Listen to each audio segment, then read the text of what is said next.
कहते हैं कि वक्त के भी अजीब किस्से हैं। किसी का वक्त कटता नहीं तो किसी के पास वक्त नहीं है। वक्त मतलब समय, समय मतलब टाइम। किसी का वक्त टाइम कटता नहीं, इतना टाइम है कि लग रहा है दिन भर उसको बहुत पहाड़ जैसा दिन। लेकिन किसी का वक्त, किसी के पास वक्त नहीं, यानी इतना काम में बिजी है कि उसके पास टाइम नहीं है। वो अपने काम में इतना बिजी है, तो अपने आप को व्यस्त रखो जो, क्योंकि तुमको ये नहीं पता चले कि टाइम कटता नहीं है। ऐसा होना नहीं चाहिए। ऐसा क्या है, वो बेकार आदमी है। तो अपने आप को सबसे बिजी बनाओ। तो जय माता दी बच्चों, हम लोग मैथ का सिंपल कंसेप्ट सिंपल तरीके से, जो कि आरबीआई ग्रुप बी 2022 में आया हुआ प्रीवियस ईयर क्वेश्चन है, लाभ और हानि का। सिंपल सा क्वेश्चन है कि एक डीलर अपने माल का 3/5 भाग 25% के लाभ पर और शेष क्रय मूल्य पर बेचा। इस पूरे समय भाग यानी पूरे ट्रांजेक्शन में उसकी प्रतिशत हानि या लाभ ज्ञात कीजिए। सिंपल सा क्वेश्चन है। इसको हम लोग फ्रैक्शन मेथड में बनाएंगे क्या, कि 3/5 भाग, यदि टोटल 3 भाग है तो नहीं, टोटल 5 भाग है तो उसमें 3 भाग को क्या बोला कि 25% के लाभ पे। हम उसको पहले बांट देते हैं। अगर टोटल 3 भाग है तो 3 + 2 = 5, यानी एक 3 भाग बोला 25% लाभ पे, शेष बचा 2 भाग, टोटल है 5 भाग, तो 3 + 2 = 5। अब जो लाभ बोलेगा तो प्लस से गुना, हानि बोलेगा तो माइनस से गुना करेंगे। सिंपल सा लॉजिक है। तो देखो 3/5 भाग 25%, यानी 3 भाग, टोटल 5 में 3 भाग 25% के लाभ पर, यानी +25 से गुना, यहाँ +25 से गुना कर लिया।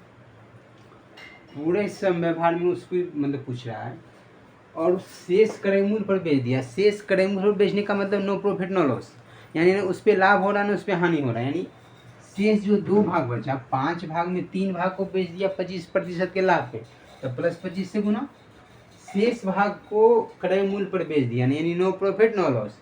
तो इसको 0 मान सकते हैं कि नो प्रॉफिट नो लॉस यानी 0। सिंपल सी बात। तो पूरे पूरे ट्रांजेक्शन में क्या हुआ हमको ये मालूम नहीं है, तो हम x से गुना कर लिए। लाभ बोला तो +25 से गुना, इसमें ना लाभ ना हानि, तो 0 से गुना कर लिए। नो प्रॉफिट नो लॉस यानी 0। और पूरे में क्या हो रहा है, तो आप x से गुना कर लिखे, हमको वो चीज़ निकालना है।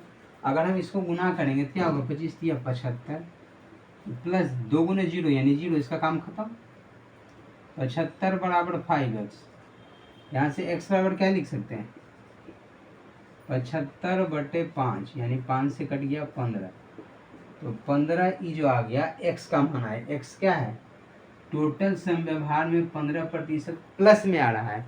प्लस में आने का मतलब लाभ हो रहा है, माइनस में आता तो हानि हो रहा है, प्लस में आ रहा है तो लाभ हो रहा है। तो 15% का इसको पूरे ट्रांजेक्शन में लाभ हो रहा है। सिंपल सा लॉजिक समझे कि नहीं समझे। क्वेश्चन में कहा है कि अपने माल का 3/5 भाग 25% के लाभ पे बेच दिया। तो 5 में 3 भाग को 25% लाभ पे बेचा, तो 5 में 3 को बेचा 25% लाभ पे, तो शेष बचा कितना था, 5 में 3 घटा देंगे तो बचा 2, तो 3 + 2 = 5। इस तरीके से लिख लेंगे। अब जिसमें लाभ हो रहा है तब +25 से गुना, इसमें नो प्रॉफिट नो लॉस तो 0 से गुना कर लिए। इसमें बोला कि क्या हो रहा है हमको नहीं मालूम था, तो x से गुना कर लिए।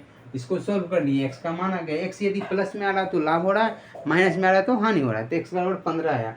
तो 15% लाभ हो रहा है पूरे ट्रांजेक्शन में, पूरे सम व्यवहार में क्या हो रहा है, तो 15% लाभ हो रहा है, यानी option number B is the right answer. Option number B is the right answer for this question. तो इस तरीके से आप पीजी में समझ गए होंगे। अब हम लोग मिलते हैं नेक्स्ट वीडियो में नेक्स्ट आंसर के साथ। Thank you so much.